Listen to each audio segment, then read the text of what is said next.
well, in June. And he's atroz, man. He's something else. So they sent me a picture today. Him and his dad were there playing video games, and he's like this at a year old. Oh my God. Like all into it. Into what? Like video games. Oh, yeah. I get seasick. I'm used to the old school, you know, or Pac-Man and, Yeah. you know, those that don't move so much. My son says, Dad, come. He makes all kinds of stuff on Minecraft. Jose, Dad, come check this out. And it's like, oh my goodness. I said, go slower. You're going too fast. You want to get seasick? You want to get sick? Put on a VI headgear. Mm-hmm. Try that. No. Yeah, that one left me kind of in the dust. We're going to buy some because there's some interactive learning that we've learned that, especially in math, you can do a lot of interactive stuff. Especially in higher level math like calculus, you can visualize what you're looking at. And I'm going, I can't do this. I put it on and I got out, was all tarantado after. Yeah, The virtual, the one with the, Yeah. those ones with the glass and, Yeah, ugh. yeah. Getting It's a nauseated. headset. It's like Yeah. a blank, it looks like a mask. And you put them on, and they do get some people nauseous, so we have to. And it affects their inner ear, so they have trouble walking for a little while. You have to have them sit down for about 15 minutes. You have to have a 15 You minutes. do that vertigo cool from down. there. Yep. Yeah. That's how I was, Monday? Village Gardens. Oh. Went on this thing called the Mind Eraser. I'd been on it 20 years ago, Kirk and I. And? Oh man, it was still the same. Barely made it. Yeah, I didn't go to that. We went to Denver last weekend too, but we just went to a baseball game. That was good enough. A baseball game in Lodo is about all I could handle. Yeah. How's Margaret doing? She's loving retirement. Are you kidding? Mm-hmm. She's loving it. Hello. Commissioner Martinez, welcome. Now I'm a commissioner. Now you're a commissioner. Your Commissioner. fish has come up. How are you, Philip? I'm okay. How are you Welcome. guys? Fine. I was glad to see your names on the roster here. Hi, Darlene. How are you? Good. How are you? Don't be afraid. Sure. Christine, how are you? I'm doing fine, Philip, and yourself? I'm doing good, thank you. Good. Philip, good to see you. Good to see you. I'm glad you guys are out and about. Good. Philip Martinez, nice to meet you. Great. So and Philip, what I could do is we can sit down together sometimes. I can bring you up to speed on everything we've been through. Yeah, that would be great. Yeah, that'll help you. Because I was a little blindsided, but that's okay. And I can't do it tomorrow, but I can do it sometime next week. Okay, that would be. Just give me a call and then We'll meet or we'll meet, something. yeah. Okay. And I can bring you up to speed on what we've done and make you copies of the minutes and all that. I think well, Darlene sent me most everything. Okay. So I think I have everything for the most part. Mr. Honor. Here's I Mr. think you took his place over there. He's gonna That's be. Mr. Einer's place over No, there. that's all right. That's all right. Let's come for Anybody but Mr. Reiner, you guys. Right. Commissioner, I know you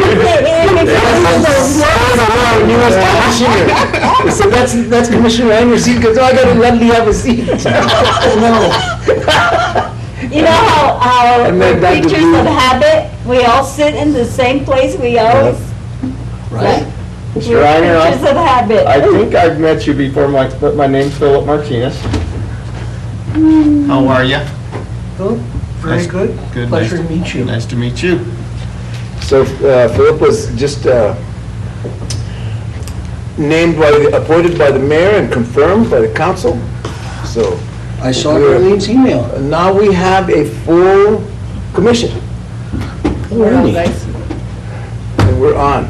So the time now is 1:35. We're missing a few people, but I believe that we, at this time, have a quorum. So if Darlene, I'll call this meeting to order at 1:35, if you would call the roll. Christine Becker. Sorry? Christine made these for us. Copied Oh, these. wonderful. I got that about 5 years ago. Thank you. I just happened to come across it. If you're ready, Mr. Aguirre, we'll call the roll. Commissioner Chair Apodaca, Present. Commissioner Vice Chair Salazar, Here. Commissioner Martinez, Here. Commissioner Ludi, Here. Commissioner Madrid, Commissioner Einer, Present? and Commissioner Matt Martinez. He said he might be a little bit late. I understand that Matt might be late, and I did receive a message from Commissioner Madrid that she may not be able to attend today. I'm taking it she's not going to be here. Chair, Go ahead. Mr. Martinez will not be here today. And Mr. Martinez will not be here. Okay, so we're short too, but we do have a quorum. So with that, I think we'll proceed with the agenda. Can I have a motion to approve the agenda? If you've had a minute or two to look it over. So moved. I have a motion to approve by Commissioner Salazar. Do I have a second? Seconded. We have a second by both Commissioners Ludi and Commissioner Einer. All those in favor of the approval of the agenda signify by saying aye. Aye. All those opposed, same motion.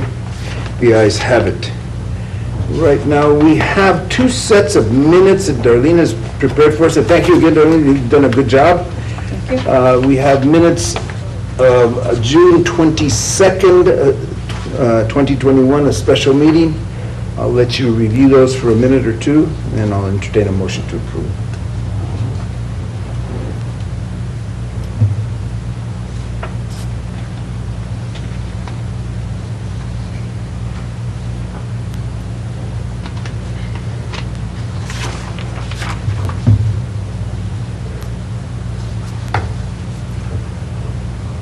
Chairman Apodaca, I make a motion to approve. I have a motion by Commissioner Ludi to approve the minutes as presented. Do I have a second? Second? Second by Commissioner Einer. All those in favor of the approval of the minutes of June 22nd, 2021, signify by saying aye. Aye. Those opposed, same motion. Motion is carried. We also have the minutes of June 29th, 2021, as a special meeting. I'll give you a few minutes to review those, and then I'll entertain a motion to approve.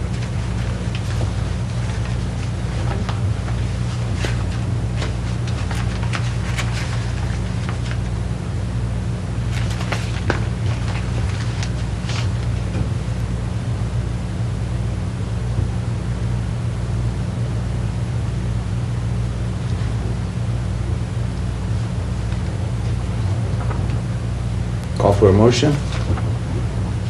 So moved to approve. I have a motion by Commissioner Ludi to approve the minutes of June 29th, 2021. Do I have a second? Second. I have a second, a motion and a second by Commissioner Salazar.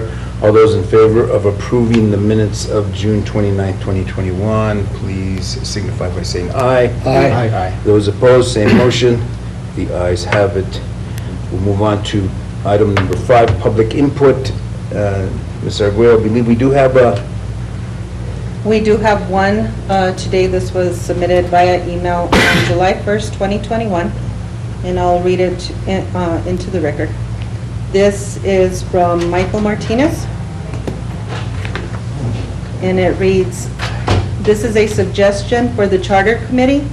There seems to be a lot of talk about checking and balancing the power of the mayor, but I haven't heard any talk about checking and balancing the power of the council. If the mayor can't break tie votes or appoint city managers, the powers of the mayor will be virtually dead. Secondly, in the conflict of interest part of the charter, the portion regarding contracts prevents the city from contracting with a city employee or former city employee's spouse or domestic partner. These days, due to the decline in marriage, whether traditional or non-traditional, a person's close family members could easily fall outside of the description of spouse or domestic partner. Perhaps the charter should prohibit contracting with any family member of an employee or former employee, also including elected officials. A family member could be broadly defined as spouse, former spouse, domestic partner, former domestic partner, in-laws, co-parents of a child, children, stepchildren, grandchildren, etc. The broader, the better. Mike. Could you repeat the name, Mike Martinez? Michael Martinez, Michael yes. Martinez.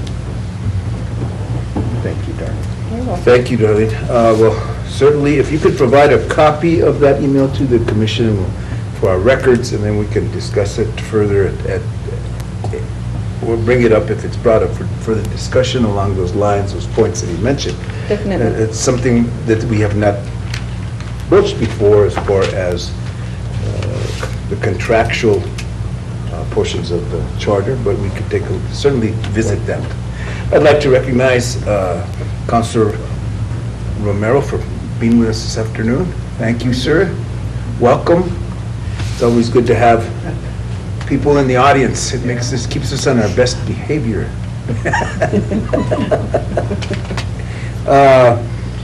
Well, since, today we had the discussion items. The first up was a charter review information insights from Mayor Louis Trujillo, but I understand that the mayor is running a bit late. So what we could do in the meantime to take up some time, is there any discussion on any of the topics that have been brought up?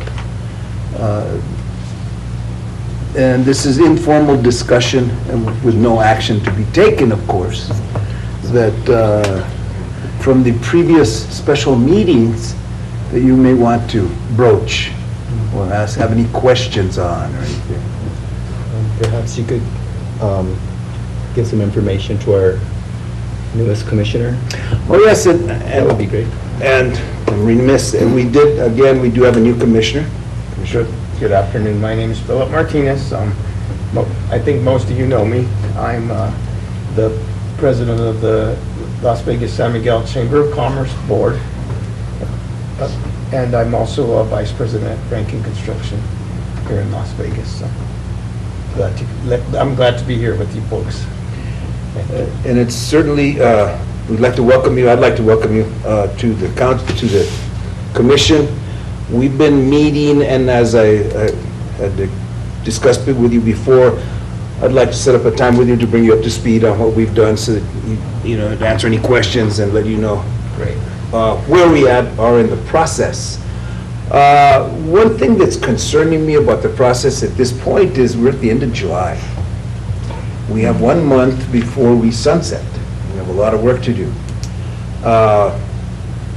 I would like to formally ask at this time, and for the record, that we ask the city attorney to meet with us so we can finalize a contract or get some type of representation, because there are some questions that we're going to need to have answered rather quickly. There's some questions that have been brought up by the commission as to a couple of areas that we have discussed that I think we need some independent legal opinion on, and perhaps some wordsmithing. I think that's really what we need, is the legality of some of our ideas that have been brought forth. We still have a lot of room to cover. I mean, we have a lot of things to cover, although we have broached many of the areas of greatest concern.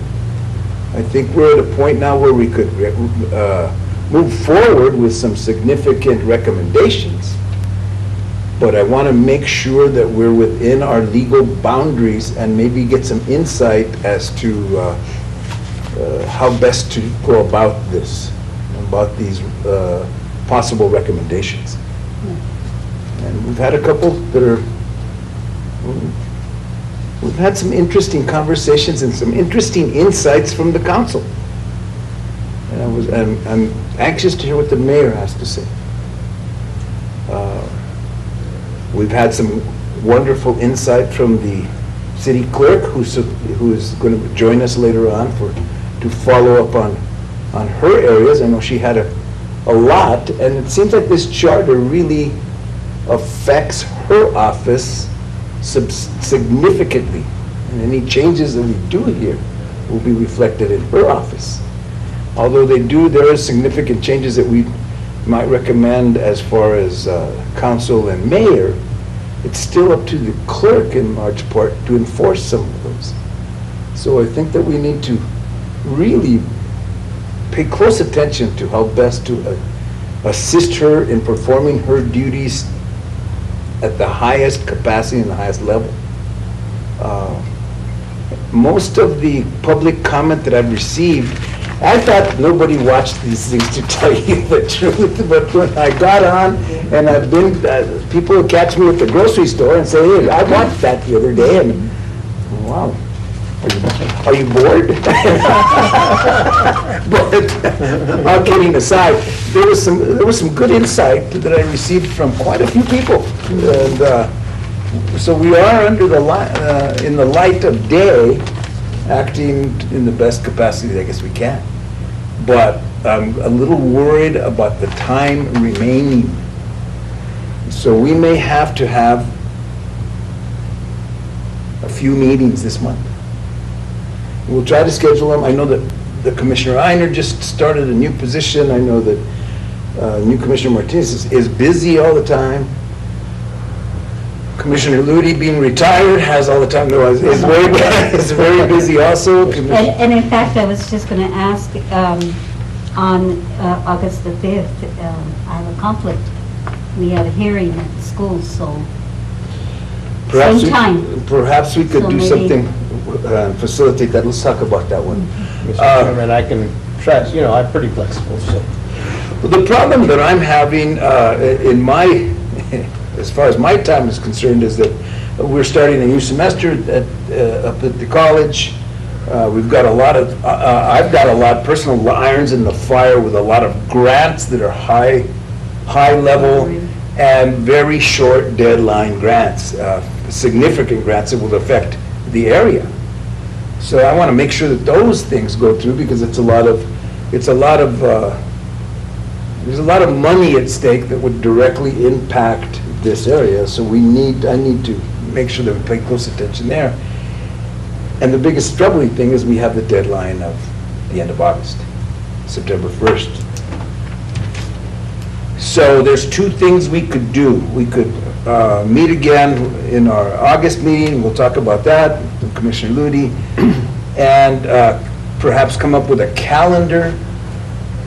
I'd like you to think about what we need to do and how long it's going to take. And that's kind of it's kind of putting your finger out in the wind and trying to gauge things is very difficult to do.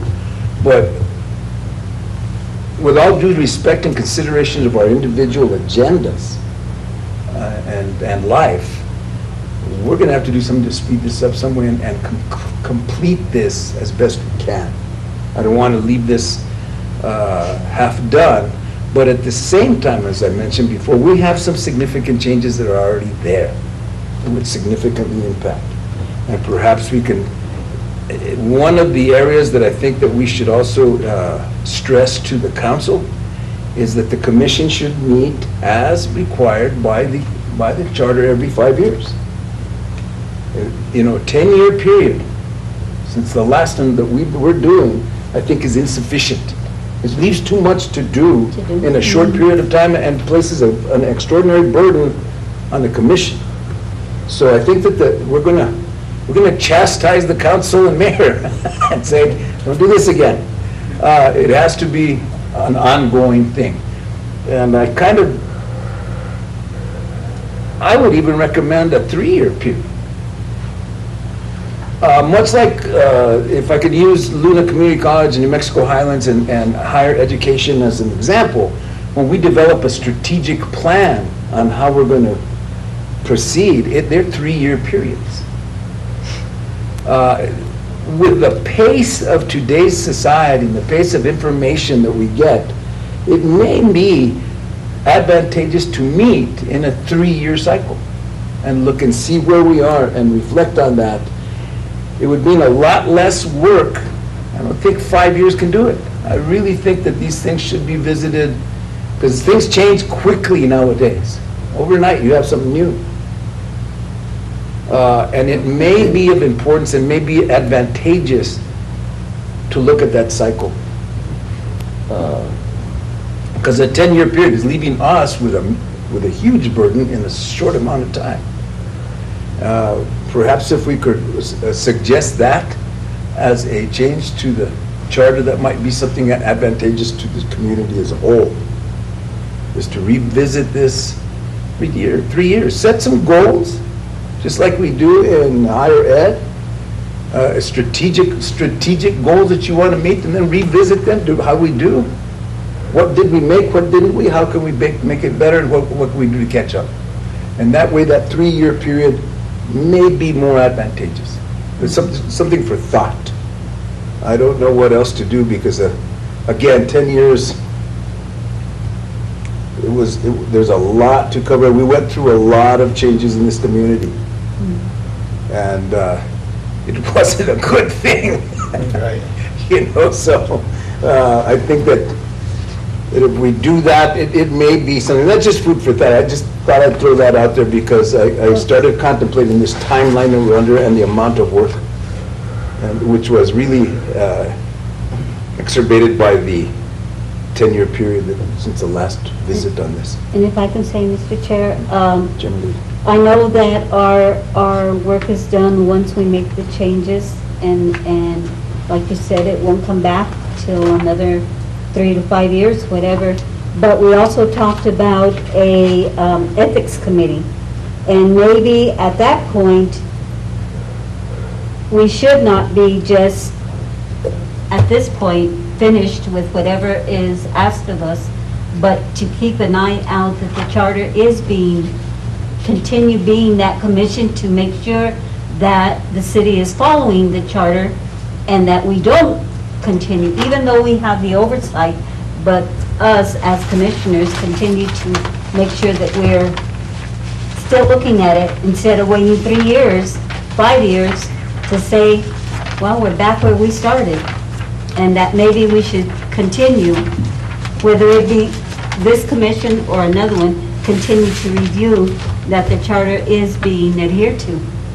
And that's why, if I may, just to, again, I think a 3-year period may be more advantageous exactly for that, a review, a check and balance, if you will, of the processes that are outlined in the charter. It's not a strategic plan, but it's similar to it. So I think that might be something that may be of benefit and may be advantageous for the city. It would run concurrent to elections, since the elections are 4 years, it'd be every 3. It would give those sitting members a time to review, or why didn't we do this, or give them an opportunity to reflect on that and maybe perhaps correct things. So that might be an innovative thing. I don't know of any other city in my review of city charters there's 29 city charters, cities with charters. Some of them very large, some very small. The ones that are comparable to Las Vegas have the same basic setup, but I did notice one thing in theirs. They did revisit it every 5 years, like clockwork. So, Commissioner Reiner, I think I could see something there on the tip of your tongue. Yes, well, Commissioner Luty's touched upon something that we've been talking about over and over and over again, and yet it's not a specific thing in the charter, which is corporate compliance, which is somebody, somebody, either one of those, needs to be tasked with assuring that the city of Las Vegas is in compliance with existing statutes, with the city charter, with its own ordinances. And as I say, right now, we don't have that, and I think we're suffering for its absence. Well, I think that in our study so far, in our review so far, we've found that. It's pretty evident that was not happening and doesn't happen on a regular basis. How we would construct that, or how we would, what if it's a person or it's a body, I could see a body having the power to interact with the council and with the mayor as a body and say, and, you know, publicly bring things under the public eye and public scrutiny. One thing that I did find is the office of a municipal ombudsman, Yes. which may not be a bad idea. It's an independent body, an independent office that is tagged with compliance.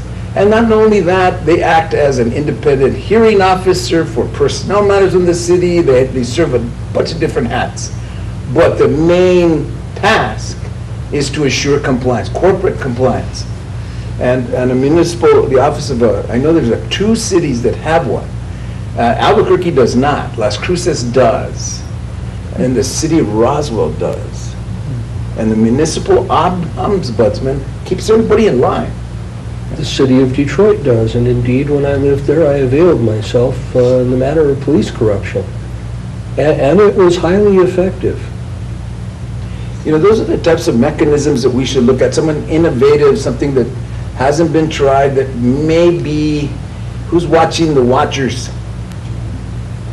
And that's something that, Mr. Chairman, if I may. Commissioner Martinez, please. Yeah, so, excuse me, should this, not taking away from what you guys are talking about, but is this a function of the city attorney, or is he not required to do this? Is he not required to advise that they follow the charter? You know, I would say that the city attorney is to serve as the chief legal advisor, and you would think that that's implicit Right. with being the city's chief legal advisor, and yet What's going it's on? not explicit, and I don't know that we're seeing the fruits of that. Darlene? I see yours That's a turning. position for the city attorney, right? And you're the, I mean, I'm just saying, I understand that the ombudsman, and I think it's needed, but I think that the city attorney has a responsibility as well to make sure that when our counselors are sitting and our mayor is sitting behind this desk, that they are following the charter. It's an interesting conundrum. Because at one time when the city attorney had more or less an independent office and was a contractual employee, but was within the city full-time, there was a little different set of responsibilities with that office. Right. When they changed the charter and made them basically sitting at the, I guess, serving at the pleasure of the mayor Right. and the governing body, it kind of changed that dynamic a little bit. So when we wanted an independent council, is we looked at that and say, well, because they serve at the pleasure of the governing body and they serve at both the mayor and the council, would they truly be representative and have an independent voice for the charter commission?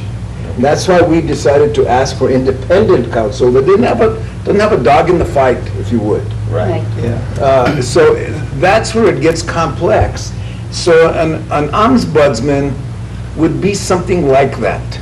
Yes, that's how I feel. It seems like an attorney would be more advisory and Right. not really have the teeth Correct. to enforce. Yeah. But in that ombudsman, somebody's got to pay this person, and it's going to come from the city. So he's still going to be in the realm of a city attorney. So unless it's an independent third party that's paid by somebody else, if that makes any sense. Are those positions elected, did you say? No, they're usually appointed, so you go through the personnel process, but they don't serve at the exact pleasure of the governing body of the board, but they act as an independent city employee. So it's a little bit different structure. You're not actually appointed by and serve the governing body or the mayor. You serve the city. So it kind of affords a bit of independence in a way. But that's something that has to be studied in how you exactly set up the description and the duties of. That's where it would lie. It would be under the behest of maybe the ethics board. And there would need to be some sort of well thought out and well-written protections for that office. Right. And Yeah, because they'll that's, Well, you make work sure for they me, come after them. I can fire you. and maybe this is thinking way out of the box, but maybe it should be an elected official that is an ombudsman for the city charter. It's not gonna take a lot of work for them, other than to actually, study what the city council is doing. And it could be a paid position, but they'd still be separate from the city. Interesting.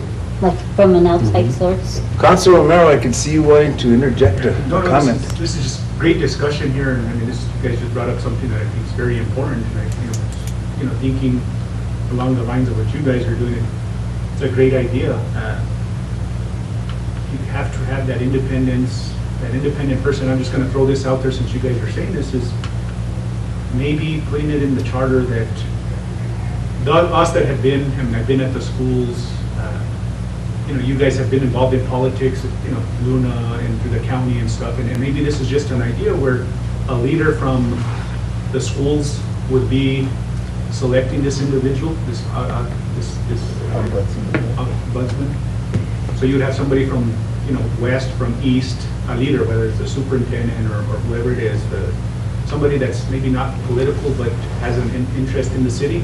So you have somebody from Highlands, from each school district, somebody from the county, and maybe from the DA's office. Because we all know in politics, it's hard to control or at least gain a majority from, you can get a majority within an entity, but to get it from an entire community is very, very hard. So that might be an idea that you put it in a charter where this independent person is chosen from all these leaders from the community that would, at the end of the day, be in charge of overseeing the city and the council. I'm just kind of thinking outside the box what you guys are discussing. It's an interesting concept to have as an independent person or office that would be charged with the oversight. That's how I was suggesting, maybe even the ethics commission, the ethics board. Now, the ethics board is appointed, but they should be independent. They have to be. They have to, yeah. There's And no- corporate compliance, is not under the Ethics and Conflict of Interest Board now, but that chapter could be expanded, certainly to include issues of corporate compliance and possibly working with the municipal league or whatever other legal guidance they would need in order to identify and resolve those issues.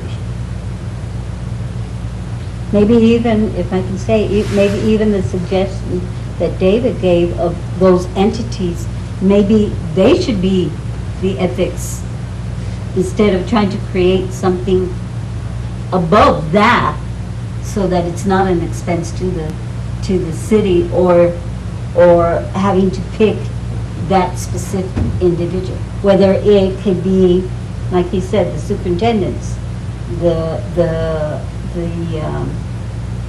commission, maybe the county manager, somebody that has a vested interest but is not within the compounds of the city. I mean, you'd have to get them from all these. And that's been the problem with the ethics board. It's never been appointed.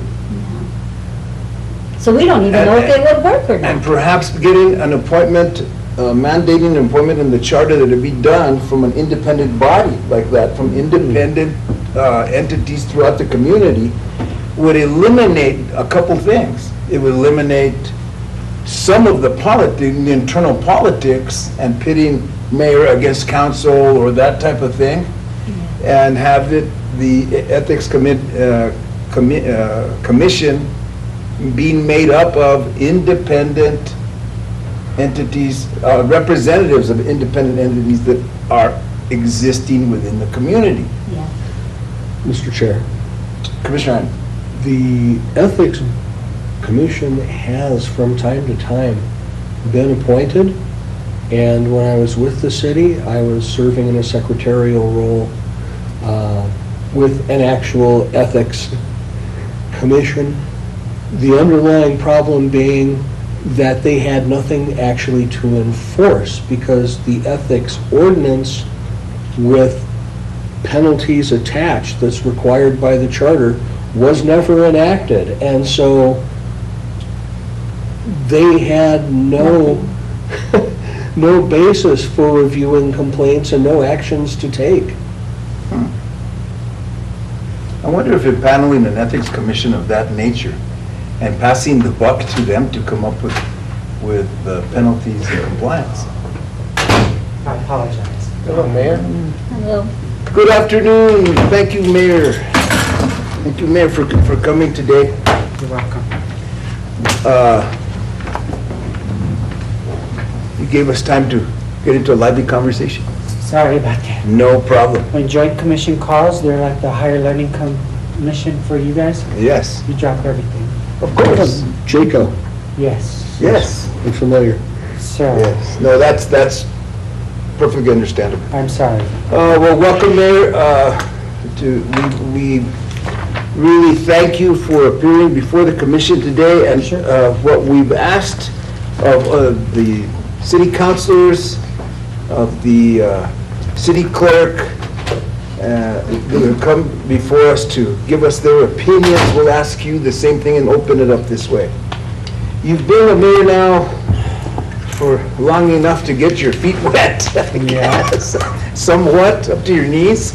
And we'd like to know from your perspective, if you deem that any revisions to the charter are necessary, and if you have any suggested changes, what they might look like or what you would suggest. And it's just a very general question, and we throw it on you to address us with your concerns and/or possible ideas. Okay. Are you good to go? You're good to go, sir. Thank you. So yes, I definitely have some concerns. Do I get to ask the same of you as to where you guys are, what changes have come up? Well, we can, to answer that question real quickly, we have entertained and been in discussions over the sections as we've reviewed them, but we've taken no action. We were going to reserve action of anything. I mean, we have some ideas, general ideas, but as of now, we're still formulating them, and they're really a living document at this point, in that we could change or move or go different places. We've thought of a couple things, and we've taken in some community input, and as well as the council, and I said the city clerk. So we have not had any actions to this point and are still considering all options at this time. So to tell you, we've reviewed, and there's some sections of reviewing that, of course, they're perfect. There's some sections that we have questions on. Okay. But we want to hear input before we come to any conclusions. Okay, so one of the things that I had an issue with was, of course, the runoff elections. I think a simple majority is my concern. I don't think a runoff election is very fiscally responsible for our community, having to spend $20,000 for an additional election. When I personally believe that a simple majority should be the one who wins. That's a personal opinion. The other issue is we did have some problems when there was a turnover with Mayor when Tonita left. When I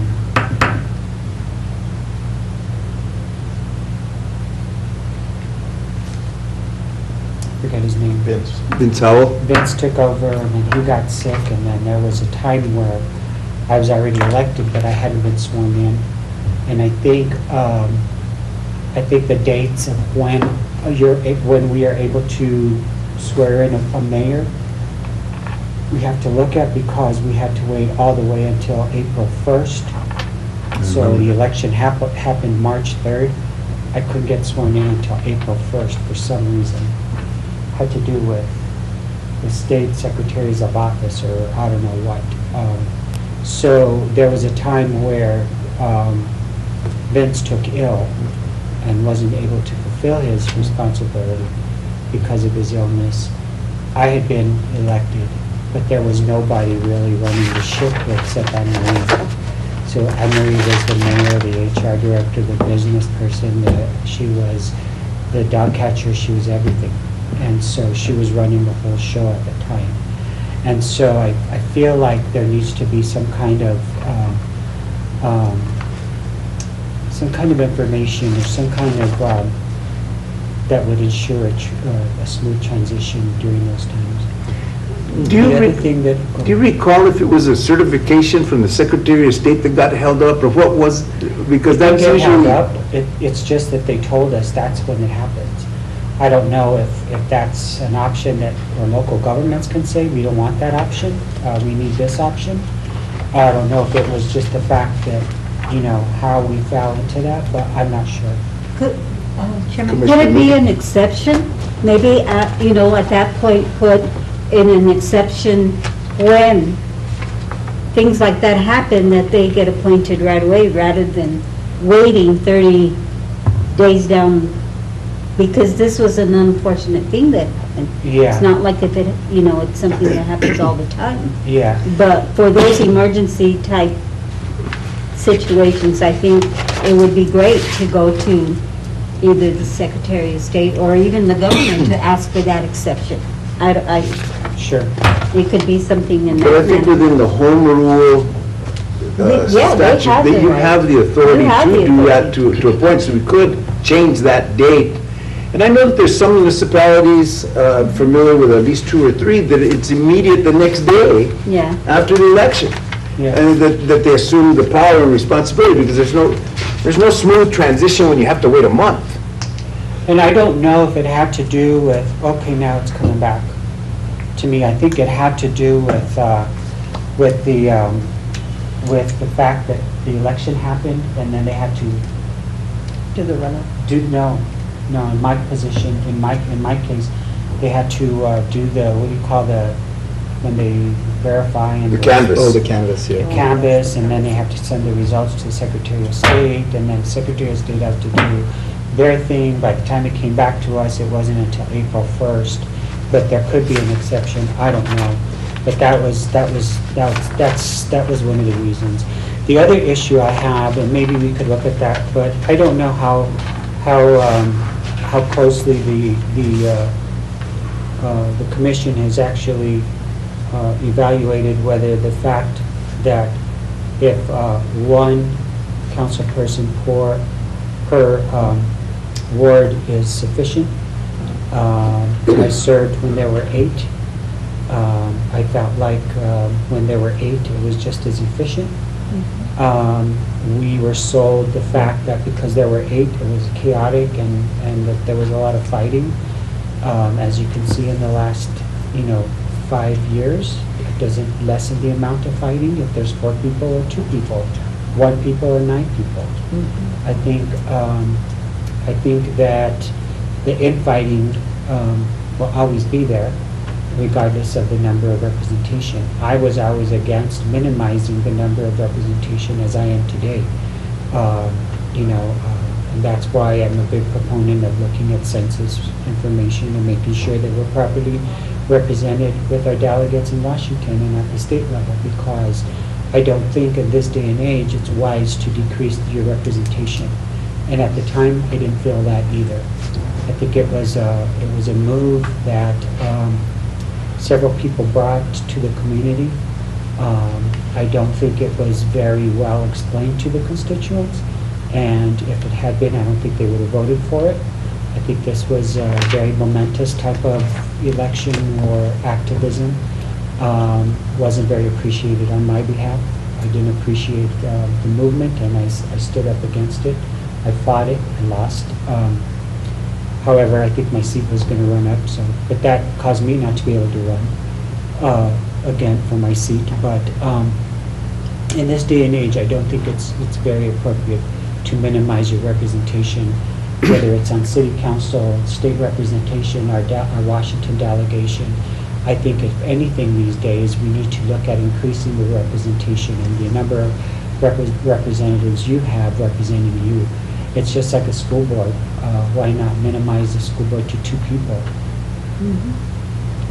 The Board of Regents, the Highlands Luna Board, why don't they take it down to 2 people? Why do we need 8? Is it 1 for each district? I mean, so you get into these things where we all know that if we sit on these boards and commissions, that would be efficient to have that. And I was very much against it. I still am. I don't know if you've had any, but that is one thing that I would definitely be concerned about. The other issue I have was the Before you go on, if I could just, kind of along those same lines, we have discussed the number of counselors at length. And most of the sitting counselors you're really echoing what they're saying.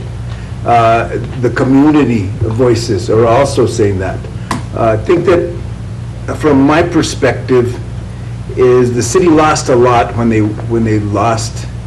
went down to 4 counselors. They lost not only representation in the individual wards, in the individual districts, but they lost representation in Santa Fe. You know, one of the powerful things that I saw in my time as a lobbyist and everything else is that Las Vegas had a lot of lobbyists when there were 8 counselors. They were all there. They were all going to different places, and they were very organized as how they lobbied for money. They were very successful.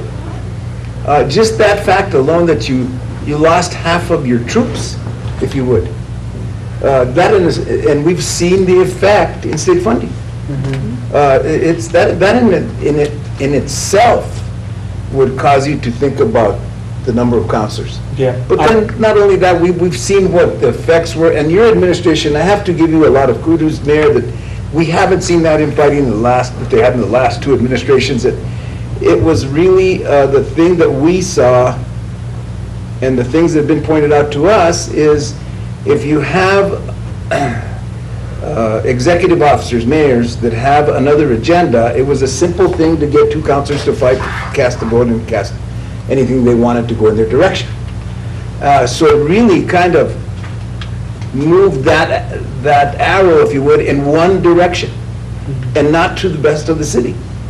And I have to say that in your administration, you've worked with the council really well, but I think that you were the enigma of the last 2 years. Actually, three administrations, because it started way back. And and more than one person is coming forward and told us exactly what you're saying. So we're all on the same page. Okay.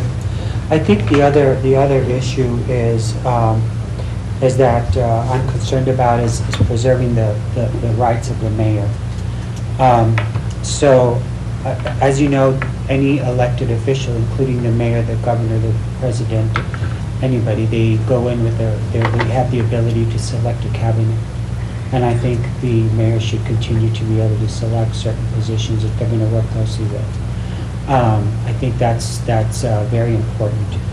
I know that there's been other people talk about, the ability to remove that, to take it to council. I don't believe that. I think it's just another way of people getting people in that aren't necessarily qualified. They're pretty much conocidos. That I think it lessens it when the mayor is able to make that decision. The council still ratifies. Whether who I come up with a name or anything, the council is still able to ratify or not. But I think that power should remain with the mayor. I also feel like the mayor should have the ability to vote on issues. I think it's very important for the community to know where their leaders stand on certain issues. I'm very sure to make my point if I support something or if I do not, but I just wish I could vote on it. The other thing I wish we could do is have broadcast voting where you would actually see the lights, whether it's yes or no, in favor of or against whatever. As part, I think it's very important for our public to know where our delegation stands on any issue. And you should never be ashamed. If you're sitting up there in an elected official, in an elected role, you should never be ashamed to stand up for what you believe and to make that vote public. And that's one way of assuring, if you're going to press vote yes, vote no, whatever, that it's visible and that's the way you voted. I know that we conduct our business and such as we go along and we go for each other's vote and the clerk goes through every member. I think it would be more impressive if we did a broadcast voting system. When we talk about upgrading the capabilities of this room, that would be one that I would be interested in. Would that not be, if you pardon me, would that not be a power and duty vested in the council and the mayor to install that? I think you could do that, because I don't even think that would be require an ordinance. It's just a rule that you would pass within the body, am I not? If you wanted to broadcast vote. I agree with you. I think that's a great idea.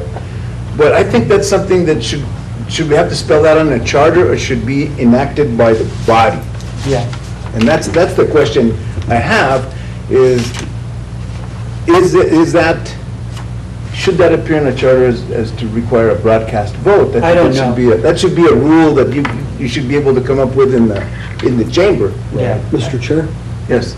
The charter requires that the governing body establish its own rules and procedures. And in fact, doing that more exhaustively than has been done to date, I think would eliminate some of the problems that we've seen previously, the uncertainty about how to get an item on the agenda, et cetera. Those things need to be made explicit, but they need to be made explicit by the governing body. The charter isn't intended to get down to that level of detail, I don't think. Okay. But I would think that would be something that, I think that the citizenry would appreciate that from the governing body. You know, that's a self-governing type of thing.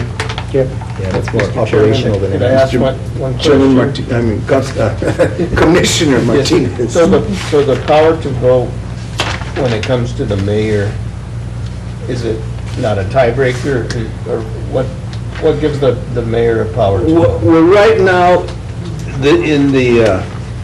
as the mayor's office is defined in the duties of the mayor, he's there to break any ties and really doesn't have any vote in the council except as a tiebreaker. So that would be a question, how we would, if we were to go and give the mayor the right to vote, what would that look like overall? Now, if you have if you have a 4-member council, in effect, that's the 5th and tiebreaker, like he has now. If you have 8, that changes that dynamic a lot. Because then you could go with you could have majorities, just like in 4, but a 4-person council, but it would be less likely, and it would afford the mayor a vote. If you have 8 members, it would be less likely that the mayor would cast a tie-breaking vote. It's probability, statistically speaking, the less number, the greater the odds are that the mayor would vote. The larger number of members of the council, so if we go to 8, statistically really lessens the number of times that there would be a tie vote. So that's the difference there, is affording the mayor, if we went with a larger council And the mayor. and the mayor had a vote, then you have 9 votes. Are there, and you may not know the answer to this question, Mr. Mayor and Mr. Chair, but are there other municipalities in New Mexico that allow the mayor to vote? Yes. It depends, there's 2 different types of voting. There's the voting that would allow it within the charter for the mayor to have a vote, and then there's the different form of government, the council manager form that has a mayor that's actually a more or less a council member. And then there's like in,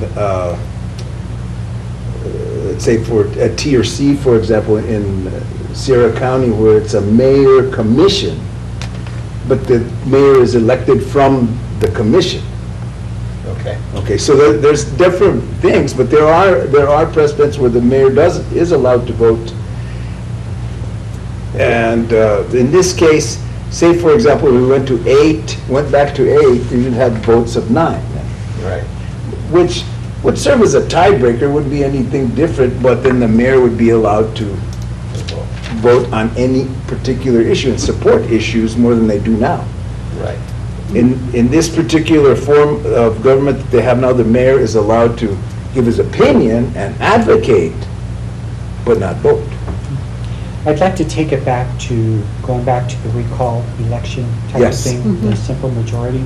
I think it's very important, and if we continue to do that, which that's what the commission decides and the public decides, I think it's very important that you're going to have to look at timing. Let me give you an example of what happened. So there was a runoff election, right? The election was in March. There was a runoff. So that was 60 days later? 45. 45 days later. And then, so during that 45 days, the charter says that the first meeting after I take office is supposed to be an organizational meeting. Yes. So that's where I'm supposed to name my officers, do all that stuff and have an organizational meeting where we discuss when we meet, what time, all that stuff. Well, during that time, there's no representation from that ward. Exactly. And so you have a whole 45 days that we couldn't act on anything.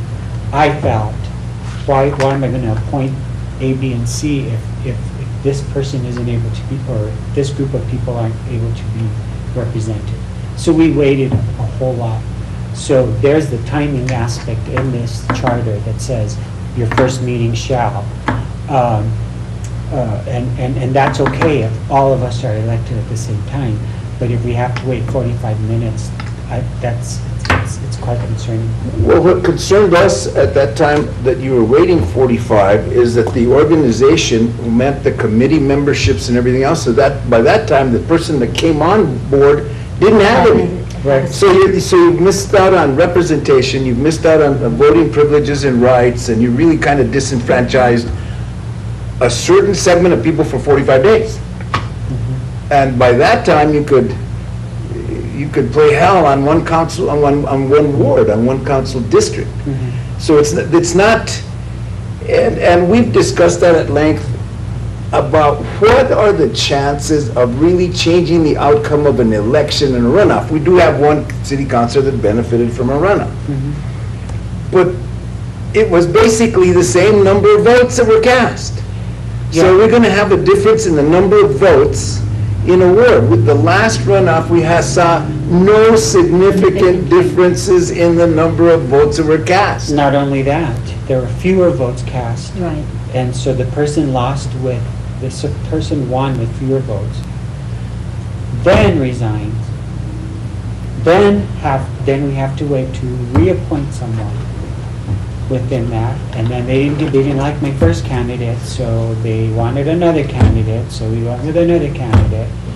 And so within all that time, that whole ward was not represented properly. So I just think if there's something that if you're going to continue this, I think it's very important to look at the timing on that special meeting and the organizational meeting and so forth.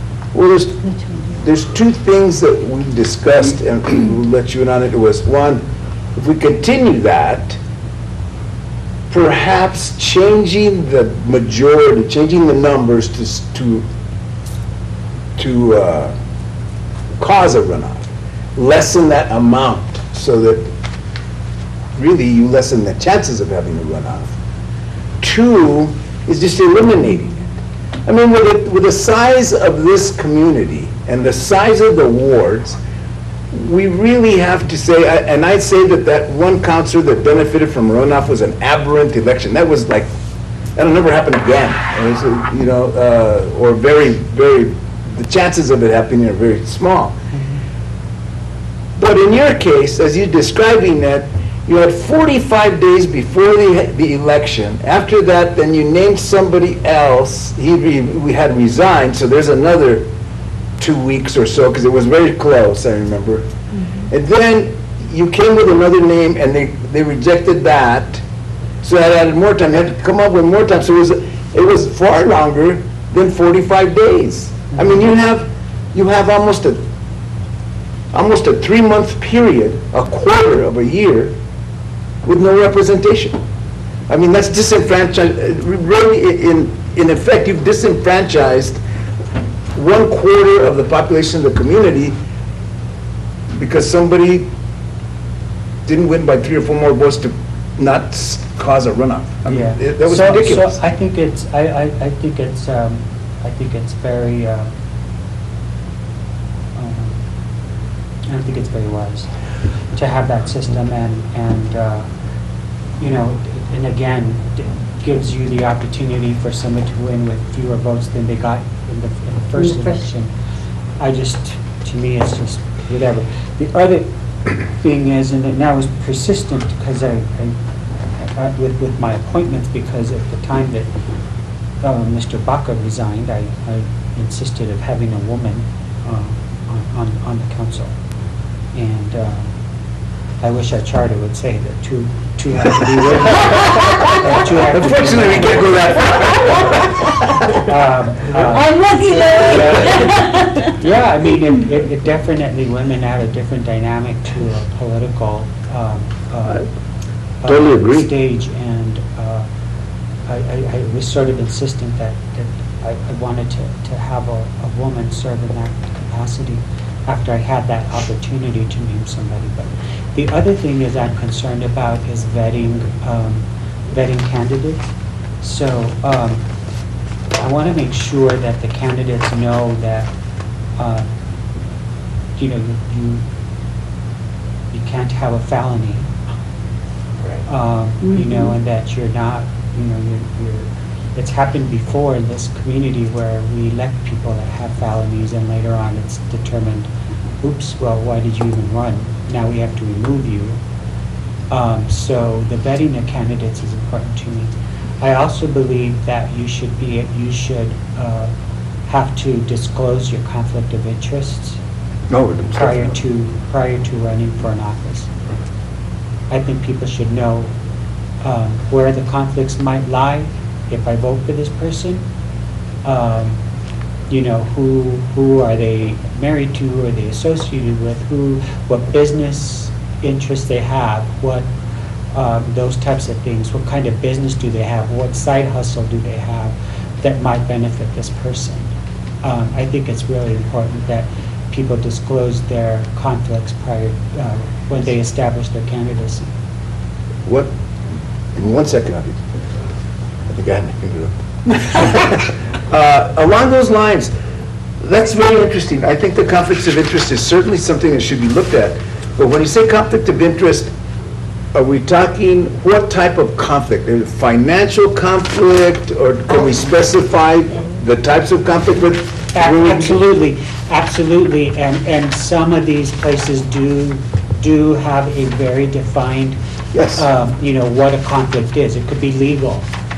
It could be that I'm in a legal dispute with somebody that on the council, or has something to do with the city, or this piece of property that the city's in, you know, legal with. It could be my side hustle, my glass business. It could be, you know, that I'm married to a contractor. It could be that, whatever the case is, whatever possible conflict there might be, I think the public needs to know prior to voting for you. Because within statute, I know that there are specific statutes for failure to disclose a financial conflict, there's a property conflict, and by property, you have a real big categorization of conflicts, but the financial, property, and I think there's sanguinity.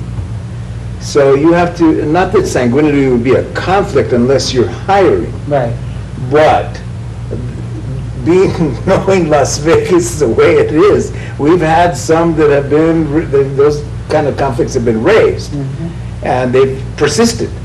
So those type of conflicts, and that's an interesting point, nobody's brought a conflict of interest type of bent here till today.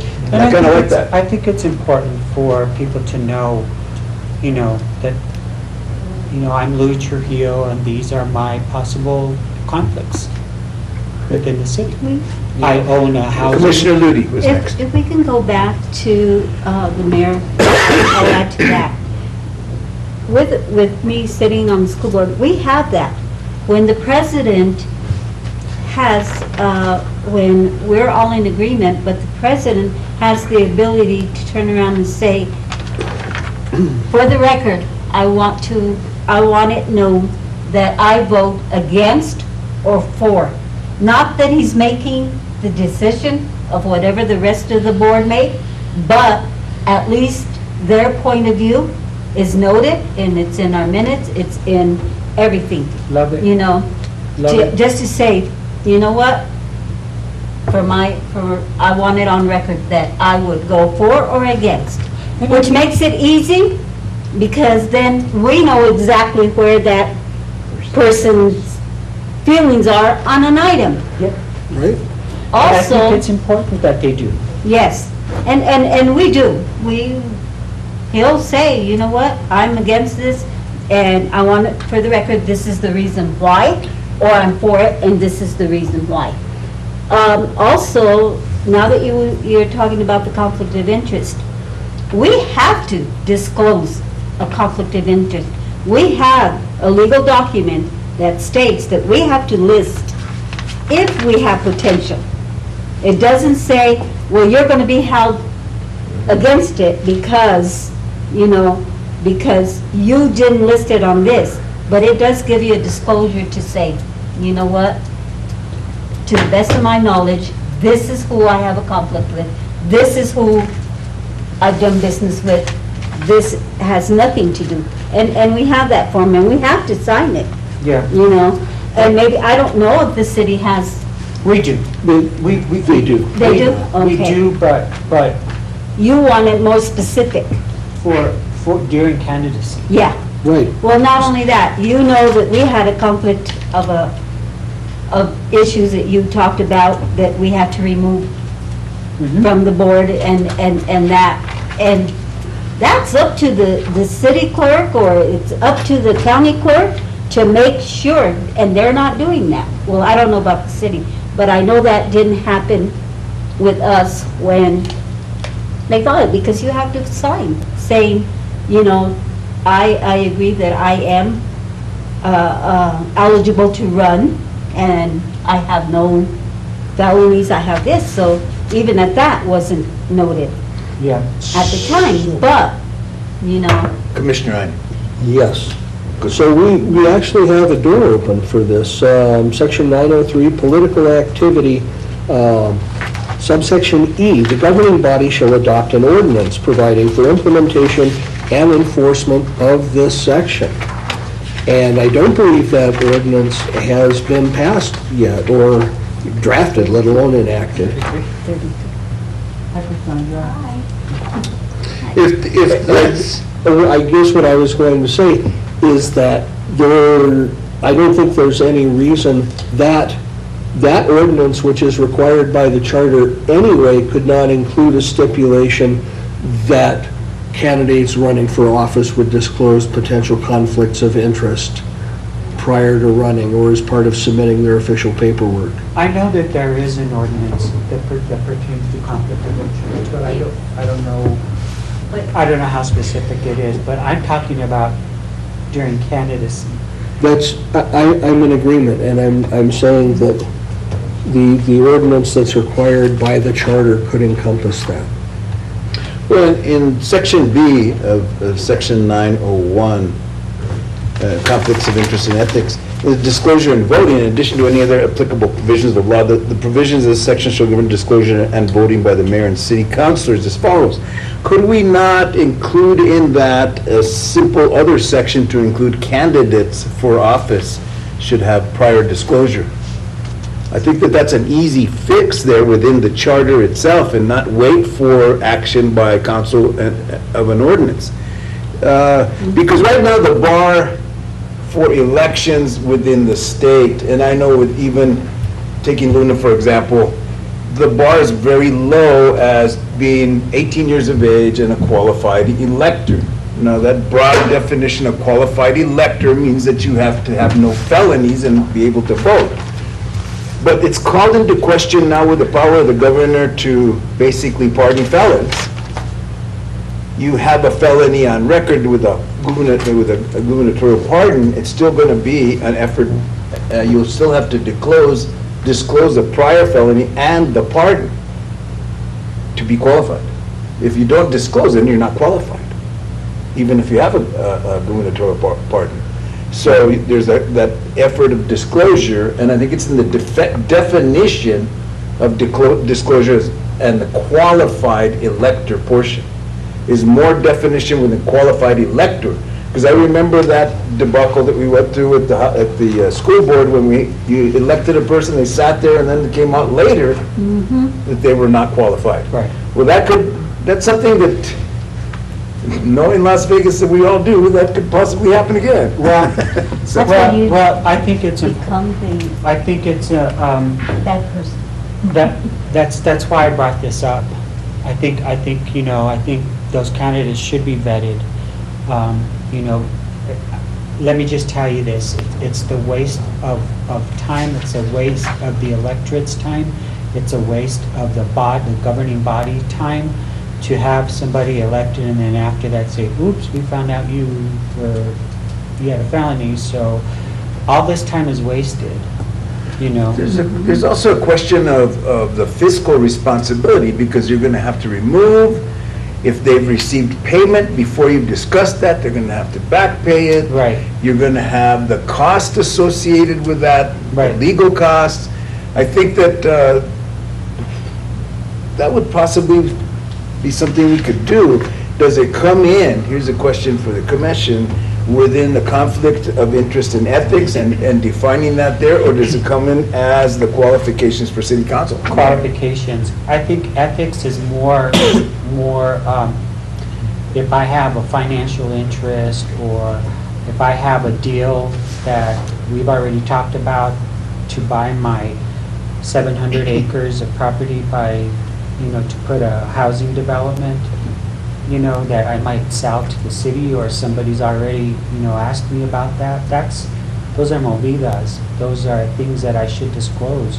Yes, I've been in negotiations with the city to sell my 700 acre property south of town to put a housing development. This is a scenario, I don't have 700 acres. But I'm just telling you that those are the things that happen during elections, and then you have these people sitting up there, and they have a very strong conflict of interest. And people should know that before they vote for you. If they're cool with it, I'll vote for you. I'll vote for you, Lee. If you disclosed it, that's fine, and I'm okay with it, fine. But I think I should know prior to putting you on the council. Well, we know that, looking historically back, and from firsthand knowledge, we had that failure to disclose a financial interest that caused a county commissioner and a jail site. The jail site was supposed to be right here next door, and there was a failure to disclose a financial interest that resulted in a district court battle that they didn't find evidence of the failure to non-disclose, but it put a kink in that whole process for a good year and a half. So that's, those types of things on failure to disclose, whether they happen or not, a simple disclosure, as long as you're disclosed, it's all right, but failure to disclose is a whole different matter. Commissioner Salazar. And it seems to me that the ethics portion of it, if it falls under ethics, is after the fact. I think what the mayor is trying to get to is vetting prior to. A priority. Prior to becoming a council member. I agree with Or that. mayor. So it should actually be in the In qualifications. the qualifications. Right. So we'd go within the qualifications for mayor and council, Okay. or those elected offices. Mr. Chairman, if I may. John, How would you, Mr. Commissioner? how would you police that? Like, I mean, it's almost like self-policing, and if I was running for council and I was selling 700 acres south of town to start a development, and I didn't disclose it, would that leave my office in jeopardy, or put my office in jeopardy, or how would you? If you didn't disclose it at the time of candidacy, Right. and you were elected, and then later on this business came up, and all of a sudden you're there with as the business part, it probably would. Mhm. And it would probably cause an ethics violation or Right. some kind of ethics investigation, Okay, you know, and yeah, it would jeopardize you being there. okay, That, you know, that you're running for your own interest. right, okay. But that brings us back to the ethics ordinance. Enforcement, and I'm looking at 901G, the governing body shall adopt ordinances and provide for fines necessary to implement the provisions of this article. Enforcement shall be delegated to the Campaign and Ethics Board. But right now, those things, that ordinance with fines attached, to my knowledge, has not been enacted, and that then leaves the Ethics Board with nothing to enforce. Right, and that's a whole other issue, but we do gotta get into that. Well, that's perhaps what we should define, is that appointment, delegation, and appointment, and the authority of the Campaign and Ethics Board. And there it says, and here's the first time that I've seen, and it was the first time that my initial read, where it said Campaign and Ethics Board. Yes, So, the other references are Ethics Board, right? but here's where we get to it. And I think that the definition and adding more, again, a definition and strict adherences as to when the Ethics Board is impaneled. Is it at the organizational meeting? Is it when do you do that? Because that's the board and the power that would have the teeth in the charter. And that's been brought up to our attention several times, that what hammer do you have? Right, well, as you say, it is the, What enforcement powers do you have? right, it is the Campaign and Ethics Board, and in Article 9, you do have a section on political activity, which is also to be policed by the Campaign and Ethics Board, contingent on the governing body, that's 903E, shall adopt an ordinance providing for the implementation and enforcement of this section. That's under political activity. And as I don't think there's anything prohibiting when that ordinance is enacted. It's too vague. Doesn't tell you when it has to be or anything. And I think that's what's lacking definition, Right. is the, when do you enact it? It should be during maybe the organization. It should be almost immediately. Or, and The then, ordinance, it should be. the ethics, no, The the ethics ethics, board. impaneling the ethics board, the impaneling of the Okay. board. And should it be, and the other thing is we discussed, shouldn't it be kind of at odd years that the ethics board that would serve for an odd number of years, so that then you're not being impaneled by every succeeding. Yeah, it shouldn't be Council. one of those, to the victor goes the spoils kind of things. And the boards, I think, in some cases were approached like that. I think the previous mayor, when she took office, just kind of appointed her own crew to every board. And it was supposed to be in rotation, so that you didn't have a situation where now everybody's term is up, right? And Yeah. And it shouldn't be dependent on one administration or another. These things probably should have longevity. Yeah, See, we had a let Supreme me, Court. let me just take this back while this is on my mind, and I'm sorry if I interrupted you, but I'll forget about it. We have to really look at this charter regarding which committees are operating. What good are they? What do they serve? What the tangibility is? Why should they exist? If they're existing, what should they produce? All those things. Which ones are mandatory per charter and why and why? I'm sorry, but there's a lot of redundancy happening with different boards and commissions, and I think they're forgive me for sounding crass about this, but they render themselves helpless and they don't produce much because of the format or the way the board or commission is set up. So and do they have to meet monthly and all those things? So I think this one says that there are certain boards certain boards that need to be functioning. I want you to look at why. Why does Design Review Board have to exist? When there's already a whole department that deals with permitting and design and everything, you still have to put a permit in to paint or put up a sign. You still have to do this. There's a whole department set up for that. Why is a DRB needed? Why is this board needed? What is the function of this board?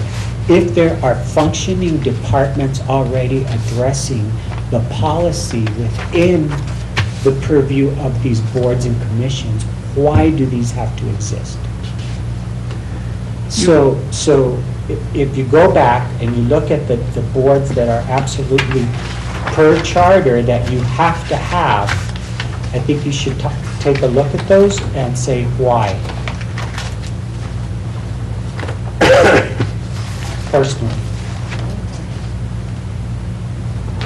That's Article 6. It's 6.04, and it's an odd thing, and thank you for bringing that to my attention, because it's just membership. Right.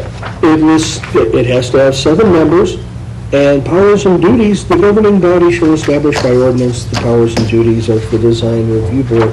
And that's been done, but it's not really explicit in the charter as to why it has a reason to be.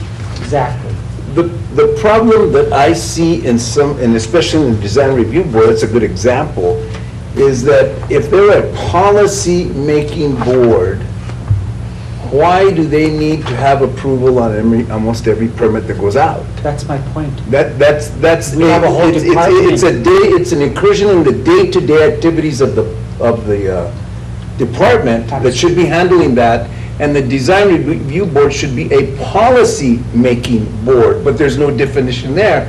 And without, if there's no definition in an active ordinance, then they have the power to do whatever they want. And that's exactly my point, is that they're operating in a way that they should not. Exactly, because They they're voting and they should not have a vote. Or saying, oh, we approve this, or we Yeah. approve that. That should be community That's- development. That's what we hire the experts for. You're right. Design Review Board should be telling me, this is our color scheme, this is what we're doing here, this is what belongs, this is what doesn't belong.